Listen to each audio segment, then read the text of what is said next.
예, 반갑습니다. 예, 이 화요일 저녁에 요한복음을 함께 살핀 것이 언제인지 혹시 기억하십니까? 2023년 8월 첫째 주부터 시작을 했습니다. 29개월째 지금 하고 있는데요. 예, 이 마지막 장까지 제가 끝을 맺고 가야 되는데 그러지 못해서 정말 죄송스럽게 생각합니다. 오늘 요한복음 18장 38절로 40절 말씀을 이제 오늘 저랑 나누는 요한복음 마지막 강의 시간이 되겠습니다. 요한복음 18장 제가 읽은 성경은 신약성경 180쪽입니다.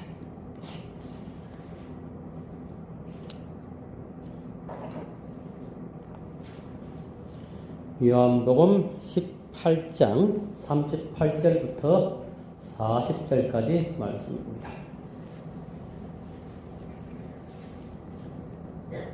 중간에 있는 글자도 보입니까? 이정숙 선생님 글 보여요? 잘 안 보이죠?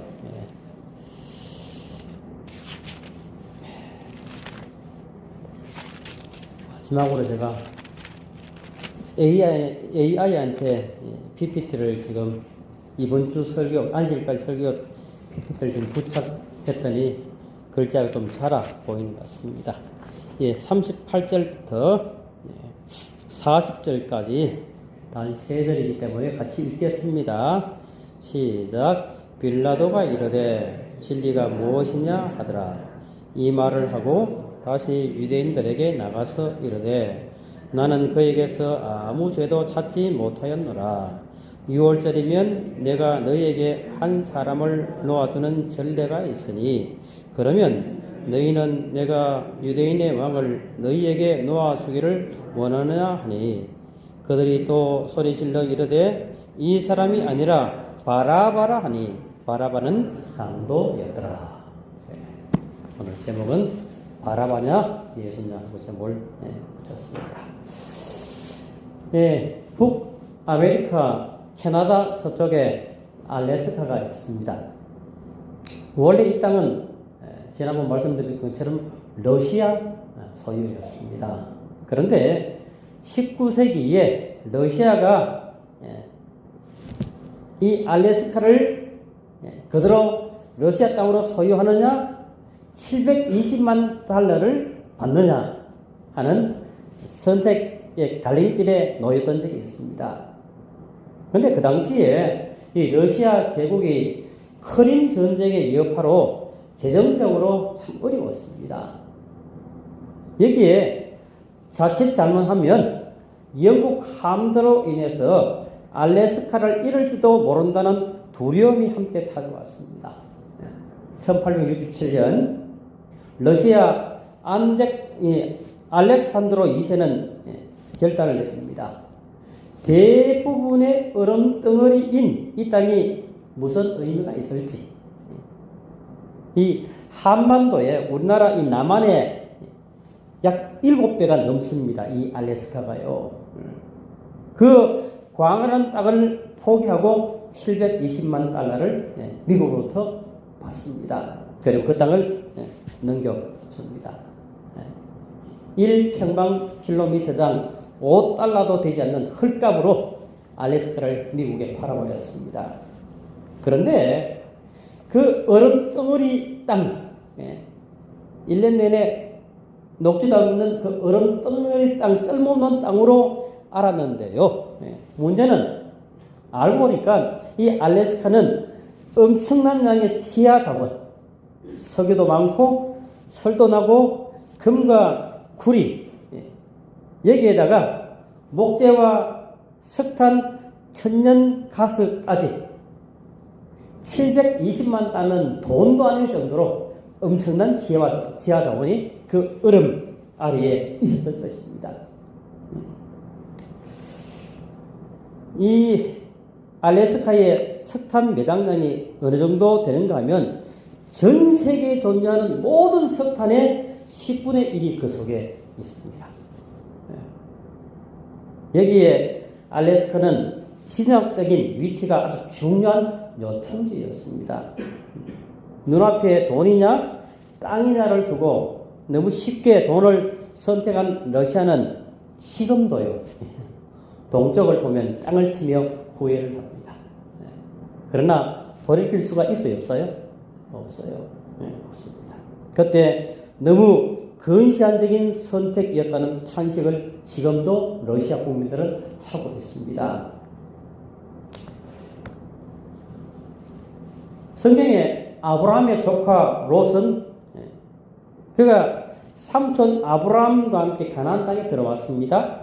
지난날 갈대아 우르를 떠나서 하란을 거치는 긴 기간 동안 그는 삼촌 아브라함 곁을 단 한 번도 떠난 적이 없습니다. 왜냐하면 하나님이 아브라함을 특별히 복의 근원으로 삼았다는 사실을 알았기 때문입니다. 그런데 가나안 땅에 들어온 그의 눈에 비옥한, 정말로 비옥한 땅이 눈에 훅 들어왔습니다. 그 순간 그는 갈등을 합니다. 떠날 것인가, 삼촌 곁을 떠날 것인가, 머물 것인가. 이를 눈치를 챈 아브라함이 조카 롯에게 먼저 제안을 합니다. 우리는 한 신족이지 않느냐.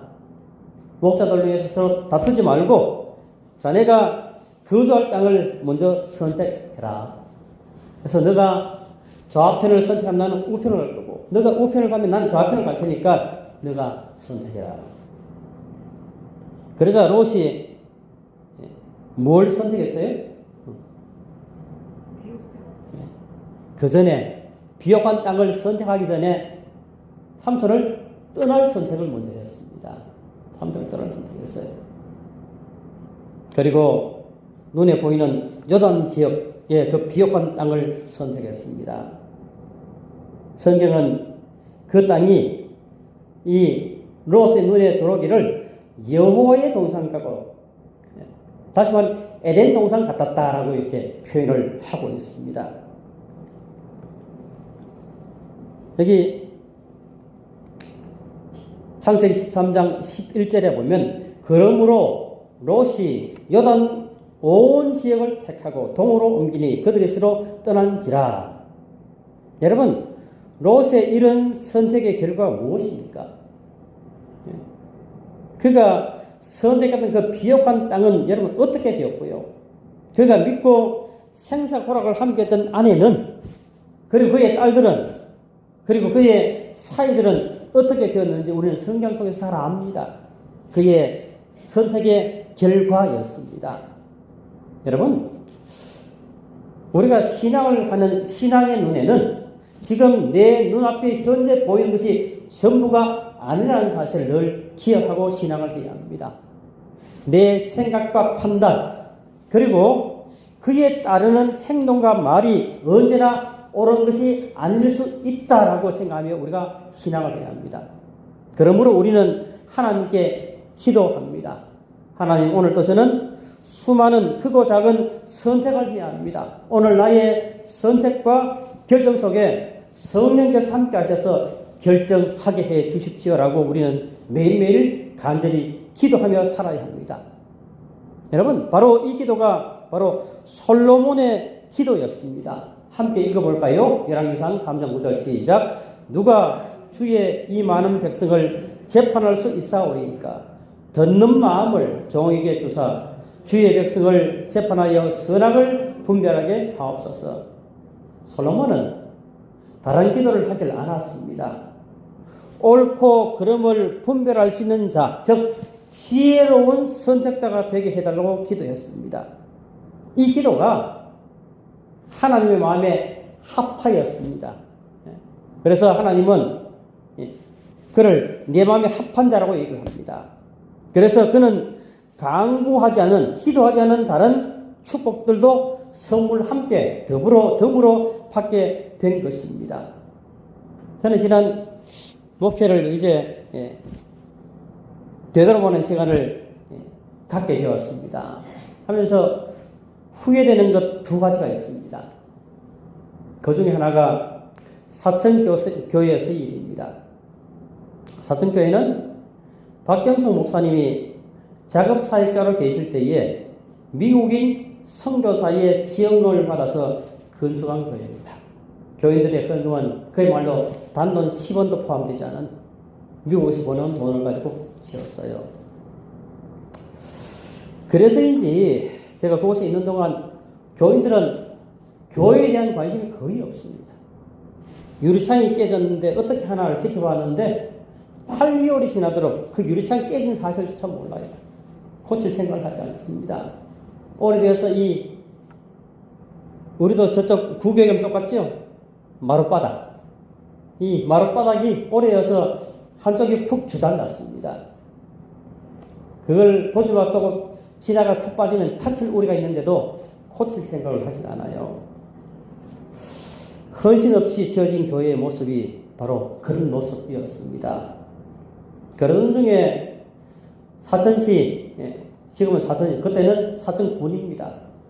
사천군 선인리에 토지 정리를 한다는 소문이 쭉 퍼지면서 농가 바쁜인 그 지역의 땅값이 천정부지로 뛰기 시작했습니다. 그런데 사천교회가 그곳에 단감나무 밭 300평을 가지고 있었어요.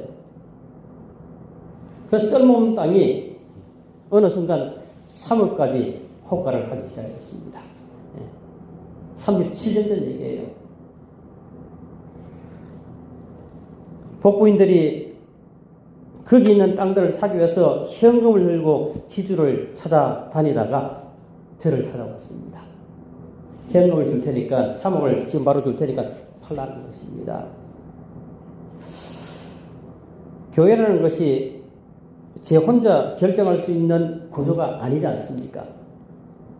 그래서 교회 건축위원회를 소집하고 제가 제 머릿속에 이제 계산이 있었습니다. 건축위원회에서 건축금 3천만 원만 우리가 헌금을 드립시다. 나머지 건축은 제가 책임지겠습니다. 그리고 화폐에 이 사실을 다 서면으로 보고를 했습니다. 그래서 화폐 보고하기를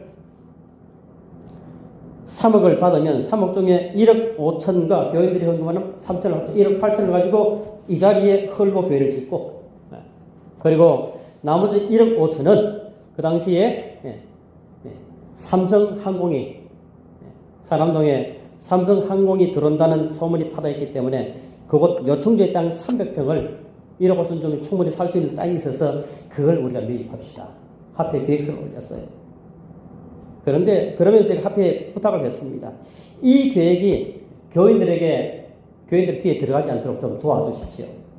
그래서 일이 헌금이 끝나면 공개가 돼도 괜찮은데 그렇지 않으면 다시 이 사천교회 옛날 모습으로 돌아갑니다. 교인들의 헌신이 필요하니까 그렇게 합시다 하고 부탁을 했는데 이게 그냥 교회의 노선이 되어버렸습니다. 총무가 그 당시 합회 총무부장인 분이 그 사천교회 자신의 모신에게 이 사실을 알려드렸어요. 그러니까 교인들이 헌금을 안 해도 지을 수 있는데 왜 헌금을 하도록 하느냐고. 헌금을 안 했다고. 근데 그걸 설득하는데 설득이 되질 않아요. 그런 통에 제가 인사 발령이 나서 울산으로 가게 되었습니다.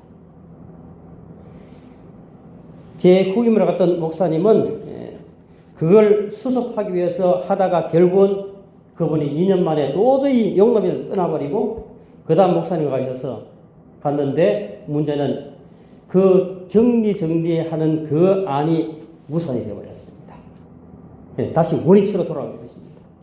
돌아가면서 그 당시에 중과세 제도가 생기면서 그 땅을 목적대로 교회라는 것은 선교 목적이 아니고 허락이 안 돼요. 목적대로 사용하지 않으면 3년 내에 세금으로 땅값을 다 환수하는 제도가 만들어진 것입니다. 그래서 그 다음 목사님이 가셔서 문제가 그걸 이제 그곳에 교회를 짓는다고 제 사람 정말 대학 신학 입학 동창이 가서 4년 동안 이 교회 설교 단상 하나 들고 한 달은 이 집에서 한 달은 저 집에서 그래서 4년을 돌아다니면서 교회에 헌금을 4차례 특별헌금해서 교회를 지었어요. 그런 후에 이 교회를 건축이 끝나면 입당 예배를 드렸는데 수석장로님 연락이 왔습니다. 목사님 어느 안실 오후에 입당 예배를 드렸는데 목사님 꼭 와야 됩니다. 근데 사실 그 안실 제가 갈 수 없는 상황이었어요. 왜냐하면 저도 인사이동이 되어서 부임 설교하는 날이었거든요. 그날이. 근데 워낙 간곡하게 당부를 해서 가서 부임 설교하기 전날 수석장로 얘기를 했더니 상황이 그러면 설교만 하고 교인들하고 인사만 잠깐 나면 식사하면 그냥 내려가라 그래요. 그래서 내려갔습니다. 내려갔더니 이미 예배는 시작되었고 건축위원장 보고가 있는데 보고를 할 때에 제가 들어가니까 보고를 하시다 말고 쫓아 내려왔습니다. 단 아래로 내려서 저를 손을 붙들고 소리를 내서 막 울어요. 저는 당황스럽고 왜 그러냐고 했더니 다시 올라가서 마이크를 붙들었습니다. 그분이 하시는 얘기가 있어요. 그때 저 수목사님 말을 들었으면 3천만 원 헌금으로 끝날 헌금이 4억 이상 헌금을 했다고. 그리고 마쳤습니다. 저녁을 먹는데 그 장로님이 양홍근 장로님이 제 옆에 와서 하는 얘기가 목사님 그때 좀 더 교인들 말 무시하고 밀어붙이지 왜 포기하고 가셨느냐고. 목사님이 조금만 더 고집을 부리고 했으면 우리가 이런 고통을 듣지 않았을 거라고 그 얘기를 했습니다. 그래서 참 미안하기도 하고 지금 돌아서 생각하니까요. 목회를 하면서 가장 크게 후회되는 일 중에 하나가 그 사건이었습니다. 또 하나는 현재 이 진해교회에서의 일입니다. 여러분 아시는 것처럼 저 구교회를 처분해서 옆에 이 땅을 구입할 수 있는 기회가 있었습니다. 그러나 몇몇 분들의 반대로 그것이 무산되었습니다. 몇몇 분들이 제게 얘기를 했어요. 목사님 그것 시골내로 안건을 바로 올려달라고. 시골에 올리면 분명히 결의가 되어서 아마 우리 교회에 주차장으로 인한 고민을 하지 않았을 것이고 혹 하나님께서 복을 주셨으면 엘리베이터 공사까지 할 수 있었으리라는 후회를 이제서 제가 하게 됩니다. 왜 이 얘기를 하는가 하면 선택이 그만큼 중요하기 때문에 그래요. 그렇다면 우리가 선택 앞에서 취해야 할 가장 지혜롭고 중요한 자세가 과연 무엇일까요? 오늘 본문에 보면 본문의 모습으로 좀 돌아가 보겠습니다. 지금 이스라엘 군중들이 어떤 중요한 선택을 해야 하는 기로에 서 있습니다. 그것은 바라바를 선택할 것인가 예수를 선택해야 할 것인가 하는 기로입니다. 이 선택에 무슨 고민이 필요하겠습니까? 우선 바라바는 성경의 표현처럼 밀란을 일으키고 그 밀란 중에 사람들을 죽이고 그래서 체포된 사형선고가 이미 내려진 그러한 사람입니다. 그 당시 그 유대 땅에 이 바라바라고 하면 모든 백성들이 공포를 떠는 그런 강도였습니다. 이 바라바는 자가 지금 성경에 등장을 합니다. 사실 빌라도는 예수님을 재판하고 싶지 않았습니다. 아무리 신문을 반복해도 예수님에게서 죄를 찾을 수가 없었기 때문에 그렇습니다. 그래서 가능하면 그곳에서 발을 빼고 싶었습니다. 그가 이렇게 고백해요. 나는 그에게서 아무 죄도 얻지 찾지 못하였노라. 더군다나 아내가 사람까지 보내어서 간곡하게 당부한 말이 뒷전에 계속 맴돕니다. 그래서 빌라도는 예수를 매질을 하고 방면하면 어떨까 하는 생각을 했습니다.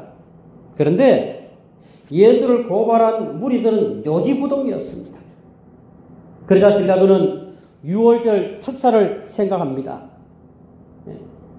그래서 이름만 들어도 치가 떨리는 가장 잔인하고 흉악한 온 나라를 공포의 도가니로 몰아놓았던 바라바를 예수와 함께 나란히 세워놓고 이 둘 중에 하나를 선택하라고 얘기를 합니다. 빌라도가 의기양양하게 얘기를 합니다. 그들이 모였을 때에 빌라도가 물어 이르되 너희는 내가 누구를 너희에게 놓아주기를 원하느냐? 바라바냐? 그리스도라 하는 예수냐? 그런데 군중들이요 전혀 생각지도 못한 선택을 한 것입니다. 여러분 어느 정도 비교할 만하고 고민이라도 할 상황이라면 이해가 가는 일이에요. 그런데 저들은 바라바를 선택합니다. 바라바를 살려주고 예수를 십자가에 못 박으라고 소리를 칩니다. 그렇다면 이 사건이 주는 교훈이 무엇입니까? 여러분, 저는 지난 일들, 이런 후회되는 일들을 생각하면서 그 생각을 합니다. 다수결이 과연 진리일까? 다수결이 과연 진리일까? 오늘 본문은 여러분 같이 읽었던 것처럼 이렇게 시작을 합니다. 빌라도가 이르되 진리가 무엇이냐? 오늘 여러분 함께 읽었던 38절 말씀이 진리가 무엇이냐 하는 말씀으로 오늘 본문이 시작이 됩니다. 여러분, 진리가 무엇일까요? 다수결이 진리일까요? 다수결이 진리일 것 같으면 제7안실 예수실행교회 교리는 다 비진리입니다. 그래야 안 그래요? 성경을 보는 수많은 기독교인들 가운데 우리 재림교회는 그야말로 세 발의 피입니다. 다수결이 진리면 우리 재림교회는 진리가 아니에요. 다수결을 바탕으로 하는 이 민주주의가 정말 과연 최선일까요? 37년째 한국에 살면서 주한 외신기자클럽 회장까지 영입했던 마이클 버린이 비교적 객관적인 눈으로 이 한국을 바라보고 있는 한국통 기자입니다. 그가 두 권의 책을 썼습니다. 한 권은 한국인을 말하다 하는 책이고 하나는 한국이라는 책을 썼습니다. 그런데 이 한국이라는 이 책 제4부 사부의 제목이 한국 사회와 민주주의입니다. 여기서 그가 이런 지적을 합니다. 민심이 곧 민주주의냐? 민주주의는 민심에 기반한다는 아주 강한 믿음, 이것이 한국의 가장 큰 문제라고 지적을 합니다. 여러분, 그렇다면 진리는 과연 무엇일까요? 진리는 어디에 있습니까?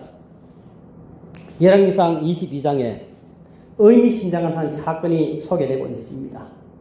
이스라엘 왕 아합이 길랏 라못을 정복하려고 합니다. 그는 전쟁에 나가기에 앞서서 이 전쟁을 하려는 자신의 선택이 과연 옳은 것인지 그런 것인지 선지자들에게 알아보려고 했습니다. 그때 청함받은 선지자가 약 400명쯤 됩니다. 이 400명의 선지자들에게 이 왕이 묻습니다. 이스라엘의 왕이 이에 선지자 400명쯤 모으고 그들에게 이르되 내가 길랏 라못에 가서 싸우랴 말랴. 그들이 이르되 올라가소서 주께서 그 성읍을 왕의 손에 넘기시리이다. 그럼 가야 돼요? 안 가야 돼요? 400명의 선지자가 전쟁을 올라가라고 합니다. 그런데요, 이 아왕이 왠지 좀 찜찜합니다. 그래서 한 사람을 더 불러서 물어보기로 합니다. 그때 그 불렀던 그 한 사람이 누구지요? 미가야, 선지자 미가야였습니다. 이 부름받은 미가야가 이렇게 답을 합니다. 미가야가 이르되 여호와께서 살아계심을 두고 맹세하노니 여호와께서 내게 말씀하시는 것 곧 그것을 내가 말하리라. 주께서 말씀하시는 대로 내가 말하겠습니다. 그리고는 400명의 선지자와는 정반대의 예언을 합니다. 전쟁하면 당신이 반드시 패배합니다. 그러니 전쟁하지 마십시오. 누구 말을 들어야 합니까? 이때 400명의 선지자들을 대표하는 시드기야가 달려와서 미가의 뺨을 치면서 야 이놈아 너만 선지자냐? 우리도 선지자. 너만 하나님의 음성을 듣는 사람이 아니라는 것입니다. 이 상황 앞에서 아합은 400명의 선지자를 선택합니다. 그런데 그 전쟁이 아합의 무덤이 되었습니다. 넓은 길은 많은 사람이 선택합니다. 그러나 그게 진리의 길이 아닐 수가 있습니다. 그러면 진리는 어디에 있습니까? 하나님의 뜻 안에 감추어져 있습니다. 그러므로 하나님의 뜻이 어디에 있는지 찾아야 합니다. 비록 그 숫자가 소수일지라도 하나님의 뜻이 있는 곳이 진리입니다. 이것이 성경이 우리에게 알려주는 신본주의입니다. 그러므로 우리는 그 무엇보다도 먼저 듣는 마음을 가져야 합니다. 여기 열왕기상 3장 9절에 솔로몬이 기도한 것이 무엇입니까? 듣는 마음을 내게 달라는 것입니다. 여러분 우리는 이 세상 모든 것을 하나님께서 주관하신다는 사실을 믿습니다. 하나님은 창조주이실 뿐만 아니라 우리의 걸음걸음을 섭리하시는 분이십니다. 그러므로 그분의 음성을 듣는 마음이 먼저여야 합니다. 듣는 마음이 있어야 합니다. 그 하나님 앞에 조용히 나아가 엎드릴 때, 즉 듣는 마음을 가질 때에 하나님은 우리에게 들려주십니다. 예배를 드릴 때, 설교를 통해서 말씀이 선포될 때 반드시 듣는 마음을 가져야 합니다.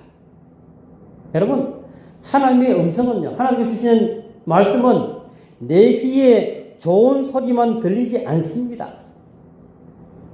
많은 성도들이 내 귀에 좋은 소리는 아멘 하지만 내 마음이 조금만 불편해지는 소리에는 외면하면서 하나님의 음성을 차단시킵니다.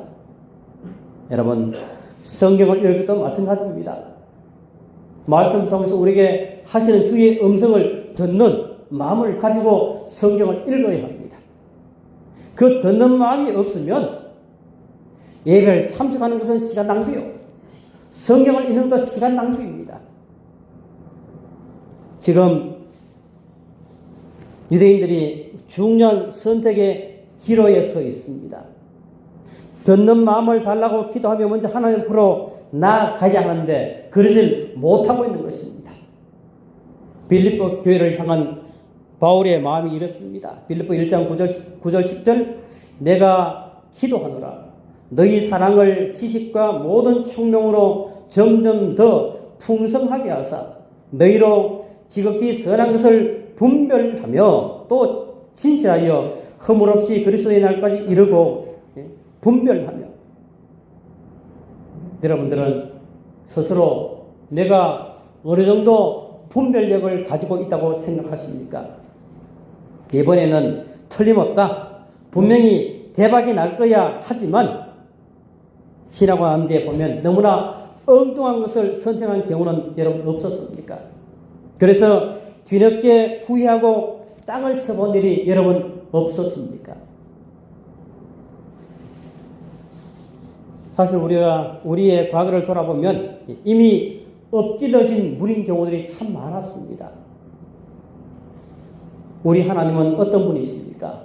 에베소 3장 20절 21절에 우리 가운데 역사하시는 능력대로 우리가 구하거나 생각하는 모든 것에 더 넘치도록 능히 하실 이에게 교회 안에서와 그리스도 예수 안에서 영광이 대대로 영원무궁하기를 원하노라.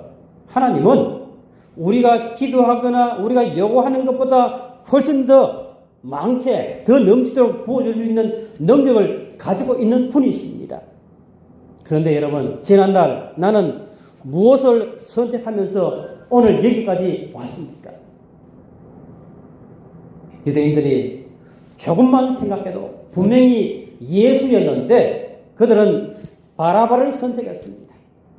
여러분, 우리 인생도 마찬가지입니다. 그때 예수를 선택했는데 바라바를 선택했던 일이 얼마나 많이 있습니까? 너무나 엉뚱하게 바라바를 선택한 일이 얼마나 많았습니까? 여러분, 어떤 순간에도 예수를 선택하시게 되기를 바랍니다. 성령의 음성에 순종하는 선택을 하시게 되기를 바랍니다. 그러면 그 주님께서 나로 하여금 최선의 선택을 할 수 있도록 내 마음을 움직이실 것입니다. 그분은 우리의 마음과 생각을 지키시는 분이십니다. 뿐만 아니라 그분은 지혜도 주실 것입니다. 그리고 모든 것을 합력하여서 선을 이루게도 하실 것입니다. 성경은 우리에게 분명히 말씀하십니다. 아무것도 염려하지 말고 다만 모든 일에 기도와 간구로 너희 구할 것을 감사함으로 하나님께 아뢰라. 그리하면 너희 마음과 생각을 주께서 지켜주시겠다. 영어 성경은 지키시리라는 말을 인도하시겠다 이렇게 표현합니다. 우리 기도하고 하나님 뜻을 따라 하기로 결심하고 하면 모든 것을 주께서 인도해 주시겠다고 성경은 우리에게 약속하고 있습니다. 여러분, 듣는 마음이 무엇입니까? 듣는 마음은 단순히 귀를 기울이는 것이 아닙니다. 듣는 마음은 첫째 하나님 앞에 겸손해지는 것입니다. 나의 생각과 판단이 우리 주님의 뜻에 순복할 수 있도록, 그래서 내 생각과 판단을 주님 앞에 내려놓는 것, 이게 겸손입니다. 두 번째는 말씀을 향한 개방성입니다. 설교나 성경을 통해서 들려오는 음성이 때로 내 마음을 불편하게 할지라도 그것을 하나님의 음성으로 받아들이는 태도, 이게 성경이 말하는 듣는 마음입니다. 세 번째는 잠잠히 기도하는 것입니다. 세상의 모든 소음을 차단하고 인간의 어떤 조언도 차단하고 조용히 하나님의 뜻을 구하면서 그분의 음성을 기다리는 것입니다. 기도하며 주께서 내게 말씀하기를. 그런데요, 우리 한국 사람들은 기도하는 것도 조급해요. 기도의 정의는 내가 말하는 것이 아닙니다. 기도의 정의는 듣는 시간이에요. 그런데 우리가 어떻게 기도해요? 내 하고 싶은 말 다 하고 그냥 벌떡이서 가버립니다. 하나님께서 말씀하실 시간을 주시지 않아요. 여러분, 하나님의 음성을 들을 수 있는 그런 기도를 하시게 되기를 간절히 바랍니다. 네. 모든 선택에 제일 먼저 예수를 선택하시게 되기를 바랍니다. 세상에 수많은 복잡 다단한 것, 주님께서 그 속에 질서를 잡아주실 것입니다. 수많은 선택의 요인들 가운데 가장 바른 지혜로운 선택을 하게 하실 것입니다. 그러므로 모든 선택의 최우선은 예수라는 것을 기억하시게 되길 바랍니다. 그래야 우리가 실수하지 않습니다. 여러분, 그렇게 할 때에 주께서는 우리가 구하거나 생각하거나 기도하는 것보다 훨씬 더 넘치도록 우리에게 주실 것입니다. 하나님의 약속의 말씀을 믿으시게 되길 바랍니다. 그분을 믿으시게 되기를 간절히 바랍니다. 설령 내 앞에서 누군가가 계속해서 바라바라 할지라도 여러분들은 예수를 선택하시기를 간절히 바랍니다. 주님을 선택하는 자를 주님은 결코 외면하지 않으시고 길과 진리와 생명이 되셔서 우리의 선택을 반드시 지혜롭게 해 주실 것입니다. 말씀을 마치면서요. 오늘까지 우리가 잘못된 선택을 해왔을지라도 지금부터라도 이 순간부터라도 예수를 선택하는 성도들이 되길 바랍니다. 그래서 우리의 삶이 예수 안에서 참된 평안을 누릴 수 있는 그런 축복이 임하기를 간절히 바라면서 말씀을 마치겠습니다.